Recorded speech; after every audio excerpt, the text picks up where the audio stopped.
Sure, thanks very much. Listen, I'm so excited to be here at the Next Gen conference, and we're talking about next gen possibilities in our panel. We've got a super panel today, so please come onto the stage, please, guys. We've got Michael Jenson from Bluebird Labs. We've got Ali Iravani from LiDARscope, Adam Eisenman from NFTA, and Robert Powers from Rivid Labs. So my name is Alun Evans. Thank you. I'm the CEO of Freevus.io. We're based in Barcelona, Spain, but obviously I'm not Spanish. I'm from the UK. So what we're going to do, we're just going to have a little chat about next-gen opportunities for NFTs today. And I thought we'd start by just going around the panel. Let's have a quick introduction, 2 minutes each, and then we'll have a little conversation. Let's start. Yeah, you're next to me. Sure, go for it. I'll do it. Hi, everyone. My name is Robert Powers. I'm from Vivid Labs. I am not Halsey Minor. Halsey's our CEO. Apologies to the Halsey fans for the bait and switch here. But Vivid Labs is a NFT publishing infrastructure. We're really focused on, for brands, content creators, content platforms, companies, giving them the ability to create media-rich NFTs. We just saw a fantastic year with JPEG NFTs. We recognize a lot of the utility of NFTs, but we're really focused on making the content experience of NFTs much more compelling. So we help you create multi-asset and updatable NFTs. Multi-asset, if you want to create an NFT with 20 JPEGs, 10 videos, 3 audio clips, you can pack all of that into one NFT. We're creating NFTs that are up to 32 gigabytes, and these NFTs are updatable. So even after you mint the NFT or sell the NFT, the content creator can continue to add new content to the NFT, so it kind of becomes an evolving dynamic experience that can change over time. Thanks. Ali.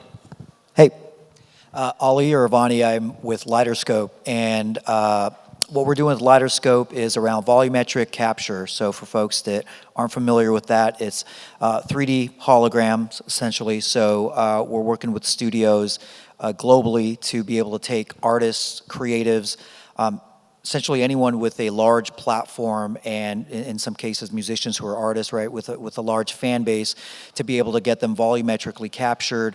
The output of that will become a digital hologram of yourself, and we're working with those creatives to see how they can give a more immersive experience to their fan base and their larger platform.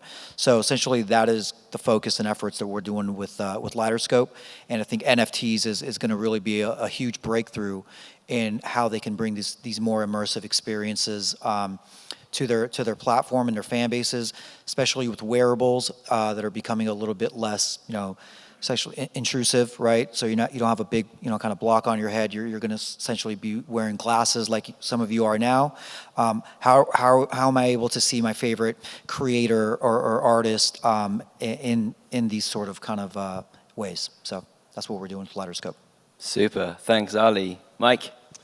Hi, everybody. Mike Jenson. I run a company called Bluebird. We're focused on really effectively answering the question, you bought an NFT, now what? What do you do with it? And building utility on top of existing NFTs, including things like social engagement interactions with things like badges, stickers, filters, watermarks, and then even down further onto that in terms of, how could you then take this NFT or take this asset you own that's on-chain and license it, exchange it, and starting to incorporate some kind of rights management tools on top of existing NFTs and content. So that's what we're focused on. Thanks. Thanks. Adam. All right, so a quick background on myself. In 2014, I fell in love with the Satoshi white paper, got into Bitcoin, and then became an Ethereum developer in the process. Recently, I've been hosting a podcast for Latins in Spanish, trying to kind of onboard Latins into Web3, blockchain, crypto, etc. Also have a newsletter called Digital Oil, where I do a hands-on experience on a weekly basis where I have like a USDC prize and people have to do actions on the blockchain, reach these checkpoints to be able to claim the USDC in a raffle or different kinds of experiments. And my main focus right now is leading NFTR. NFTR, or NFTR, is the first decentralized NFT name registry on Ethereum. We're launching in July, and it allows NFT owners to finally have an official place where they can go and name their NFT with a unique name So in doing this, what we're allowing people to do is kind of add the finishing touch to their NFT that they love so much, and adding a value layer on top of NFTs, since the names are unique and therefore scarce, desirable, etc. Thanks. I'm super excited about this panel because one of the things that we believe very strongly in Freeverse is that we want to create real value for the concept of NFTs. So beyond just speculation. Not that speculation's bad, right? But the speculation as the rarity of NFTs is really the tip of the iceberg. And I think just on this panel that we have now, we have several examples of potential utility and value beyond that speculative things. In Freeverse, we have a layer 2 that accelerates the creation of what we call living assets, so assets that can change and evolve based on what the user does them.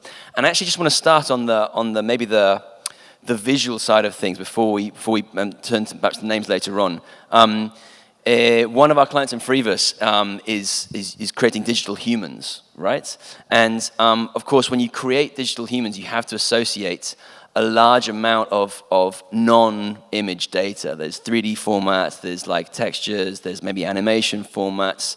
How do you see Robert, how do you see the issues with like storing these things in a decentralized way? So, are you storing them on IPFS? Are you storing them on a centralized server? How are you working with that in Vivid? So we store essentially in 3 locations. We always store on IPFS and a decentralized storage location, Filecoin. Depending on the use case, depending on the response time needed, depending on the complexity of the content, we also currently are storing in centralized as well. I think it makes sense. You can almost cache the centralized, so it's slightly faster access. IPFS is not necessarily the fastest things. How about the LiDAR scans, Ali? LiDAR scans are quite large in terms of data. What's your sort of approach to associating that data with the NFT? So generally, what we're doing and what we're responsible for is we're essentially bringing in, working with our network and bringing in the talent and the artists and the creatives into the volumetric capture studios, and the rest of kind of that detail of technicalities all being ran by the studios and their teams. So we're really responsible for bringing the artists in, introducing them to the technology, and then mapping out a way of how they can use this campaign from kind of capture to release to their fan base and their users. So essentially, that's kind of what LiDARscope is really. It's more we're creating that service. And so, who's your target market in that sense? Who are you addressing when you're trying to market, LiDARscope to? As far as our target audience would be any creative or artist that has a large platform, right? So the other thing about volumetric capture is it's very expensive, right? So the cost to go into a studio and actually become captured, it's thousands and thousands of dollars per minute to shoot, because the technology is still, to your point, they're large files, right? So, and what we're trying to do is capture folks that are musicians, athletes, things of that nature, where they can go in and they can do a performance, they can do anything that they associated to their talent, and then capture that and get a 3D hologram image of that. Super. And before we leave this topic, just one thing that I was interested in doing at Vivid, Robert, is the idea of how the assets can change, and that's something similar to an approach we have at Freeverse as well. And actually, it was a point that Adam was making backstage earlier on. Is that a good thing to have mutable NFTs? I personally think it is, but I'm interested to hear your take on it as well.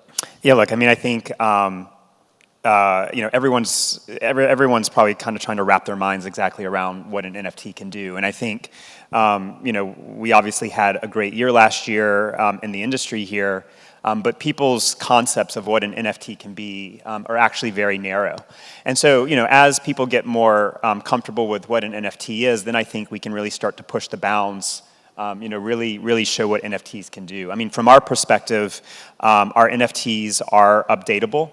But the immutable part is every change that's made to the NFT, every new piece of content that's put into the NFT, we record that change on the blockchain. Super. Yeah, I know, it's a good approach. Yeah. And I'll just add to that. I think my background is I worked in the studios, talent agency, produced movies, worked on TV shows, done all that, and I think the next evolution, which you're starting to see with some of these projects, is the true nature of actually developing and telling stories over time using an initial asset like a PFP as the launch pad for then incorporating new versions of that, new characters, new worlds, and building on top of it. So the idea of being able to change over time and have the evolution of those images and NFTs is really, I think, an important factor that we'll see over the next few years.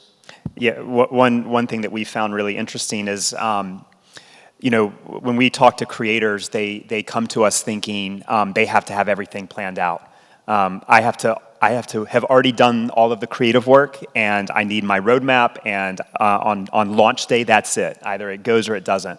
And what we found is that's actually very antagonistic to the creative process. And so we're working on use cases where we'll work with a filmmaker who comes to us on day one, and they'll say, all I have is a script. They sell that script as an NFT. On day 30, maybe they put in the final version of the script. On day 50, maybe they start to add dailies from the film production. And so what the NFT does is it essentially commemorates the entire creative process. And yes, at the end of the process, maybe you're releasing the film through the NFT as well. But it's a completely new way for creators to think about how to use NFTs. Yeah, actually, in a very similar way, what some of our clients are doing at Freeverse is actually giving NFTs away for free, right? And allowing those NFTs to change based on, the number of retweets to a certain hashtag, the number of shares on Instagram, the number of engaging in Discord, and that NFT is then linked to certain rewards, and that rewards might be, for example, dailies from the film or whatever it is, and as that reward level builds up, then the value of the NFT also builds up. So it's no longer a free NFT, but it's an NFT that has value based on things that have happened. I was just interested, you mentioned something about, Mike, you mentioned something about digital rights and IP. And what does the panel think about this idea of associating the rights to these media items? It's a complicated issue, right? Because you've got all these files, you've got all this data, you've got all this information. Do you have to somehow associate a contract of rights with the NFT somehow, or do you do it in the sale process? What's your thoughts and approach on that?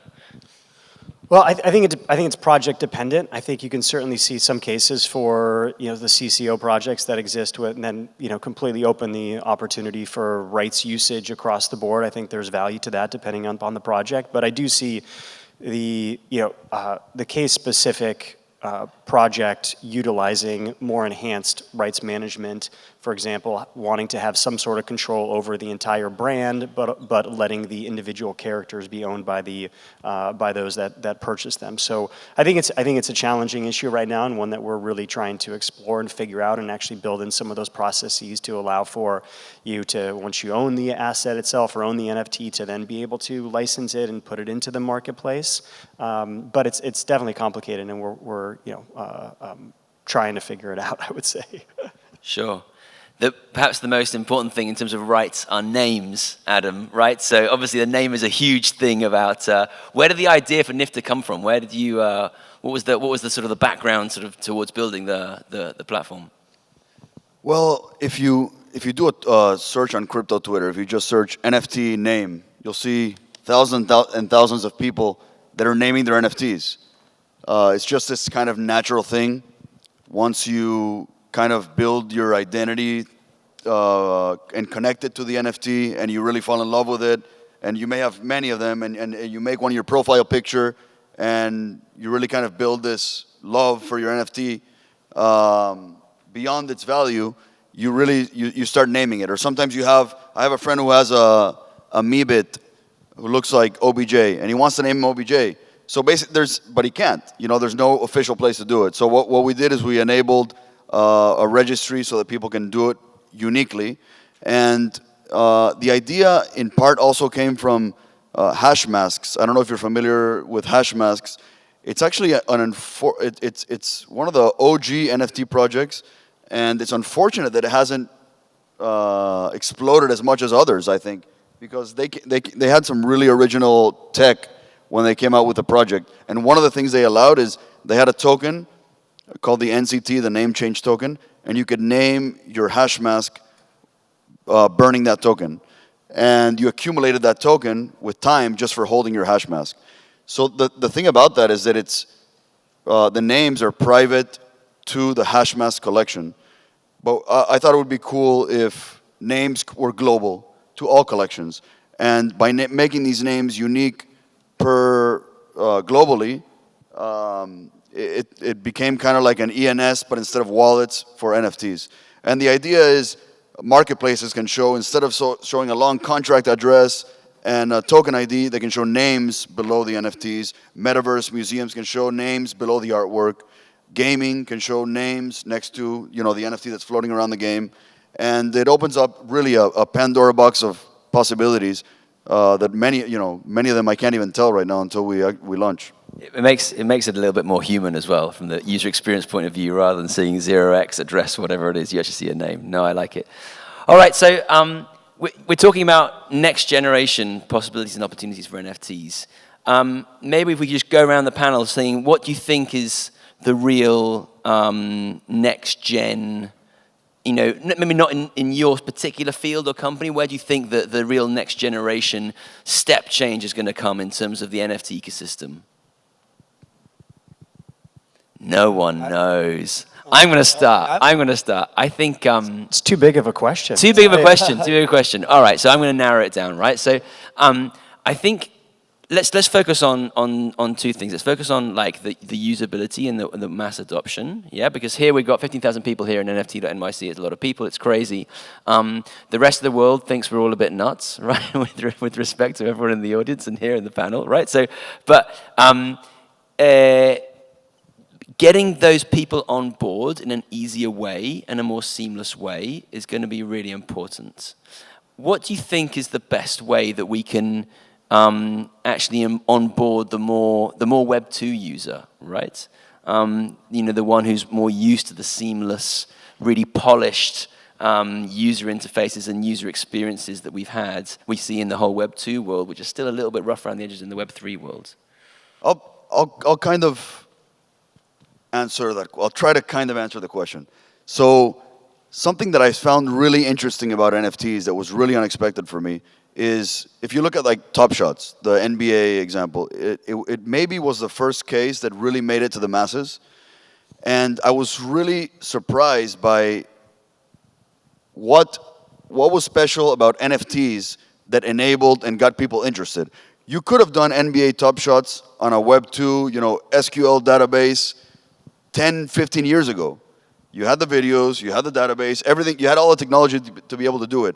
But there was something about NFTs, decentralization, digital property that can't be taken from you, that connected with the essence of humans, I felt. And the interesting thing is that even people that aren't that high tech and don't understand the fundamentals, for some reason connected with that. So I think that onboarding, to answer your question, I think that onboarding the 99% of people that haven't been onboarded is going to be easier than we think, because I think we really are tapping into a basic human virtue or emotion with the decentralized ownership of digital property. And I think that's a great point. And I think Rohan was here earlier speaking about Dapper, and that's absolutely spot on.